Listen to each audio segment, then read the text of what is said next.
আশুলিয়া থানাধীন গোরাট সরকারি প্রাথমিক বিদ্যালয়ে বার্ষিক ক্রীড়া প্রতিযোগিতা এবং পুরস্কার বিতরণী অনুষ্ঠান অনুষ্ঠিত হয়েছে। উক্ত অনুষ্ঠানের প্রধান অতিথি হিসেবে উপস্থিত ছিলেন ডাক্তার দেওয়ান সালাউদ্দিন বাবু, সাবেক সংসদ সদস্য, ঢাকা 19 এবং সহ পরিবার কল্যাণ বিষয়ক সম্পাদক, বাংলাদেশ জাতীয়তাবাদী দল। বিস্তারিত দেখুন মোজাম্মেল হোসাইনের তথ্যচিত্রে।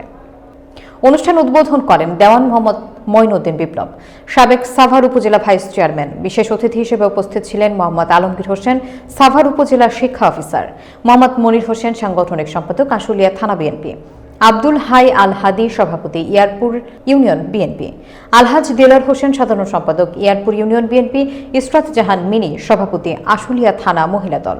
উক্ত অনুষ্ঠানে সভাপতিত্ব করেন অ্যাডভোকেট জিল্লুর রহমান, আহ্বায়ক, আশুলিয়া থানা স্বেচ্ছাসেবক দল।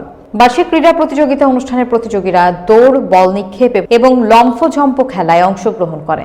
অভিভাবকদের বিনোদনের জন্য থাকে বালিশ খেলা। তাছাড়া শিক্ষার্থীরা যেমন খুশি তেমন সাজো। কেউ অভিনয় করে শহীদ আবু সাইদ, পুতুল নৃত্য এবং ভুয়া হাতুড়ে ডাক্তার। প্রধান অতিথি ডাক্তার দেওয়ান সালাউদ্দিন বাবু সহ অন্যান্য অতিথিরা তাদের মূল্যবান বক্তব্য পেশ করে এবং পরিশেষে প্রতিযোগিতার মাঝে পুরস্কার বিতরণ করা হয়। বিভিন্ন হামলা মামলা দিয়ে, বিভিন্ন ষড়যন্ত্র করে, নির্যাতন করে ওনাদেরকে এই এলাকার ছাড়া করে রেখেছিল দীর্ঘ 17 বছর। এখনো আমাদের নেতা ডাক্তার দেওয়ান সালাউদ্দিন বাবু ভাইয়ের নামে 50-এর অধিক মামলা রয়েছে। না হতো আমরা হয়তো এখানে আসতে পারতাম না। আপনারা জানেন যে 5ই আগস্টের জন্য আমরা এই ফ্যাসিস্ট সরকার আমাদের যেভাবে জুলুম নির্যাতন করেছে, আপনারা দেখেছেন। এই 16 বছর আমরা কোনো অনুষ্ঠানে অংশগ্রহণ করতে পারিনি। যারা এখানে খেলাধুলা করেছ তাদেরকে ধন্যবাদ, এবং যারা এখানে খেলাধুলার আয়োজন, অত্যন্ত সুন্দর একটা আয়োজন হয়েছে, ধন্যবাদ সবাইকে। আসলে পড়ালেখাটা অর্জন করা ফরজ। ইকরা বিসমি রাব্বিকাল লাযী খালাক। এর যত উন্নত জাতি দেখেন তারা সময়ের দাম দিচ্ছে। এজন্য আমাদের কিছু দুর্নাম বদনাম আছে, যারা আমরা প্রাইমারি ডিপার্টমেন্টে চাকরি করি, তাদের এই স্কুলে একটু আগে পরে আসা যাওয়া নিয়ে অনেকের দুঃখ আছে, খুব আছে। এখন মনে করতে হবে, একটা সময় আমাদের হেড ছিল না, কেজি স্কুল মাদ্রাসা এখন আমাদের হেড হিসাবে কাজ করছে।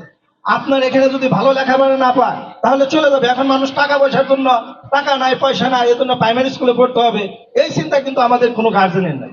এই স্কুলে তেমন কোনো উন্নয়নই হয় নাই। বিগত 2 বছর আমি সভাপতি হওয়ার পরে নিজের তাগিদে কিছু উন্নয়ন করেছি, যেটা উপজেলায় ধর্ণা দিয়ে বা এলাকার মানুষের সহযোগিতা নিয়ে। এটা আশা করি আমাদের অনেক অনেক উন্নয়ন এখন আমরা সামনে পাবো। আমাদের প্রান্তীয় নেতাকে আমরা পেয়েছি। মানুষ করতে হলে মাকে বেশি দায়িত্ব পালন করতে হবে, এতে কোনো সন্দেহ নাই এই বাংলাদেশের কনটেক্সে।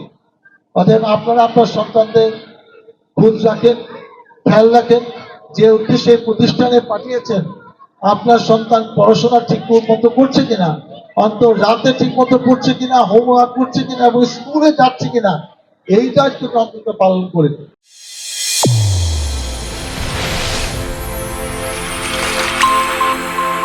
চ্যানেল A1 হৃদয়ের স্পন্দন।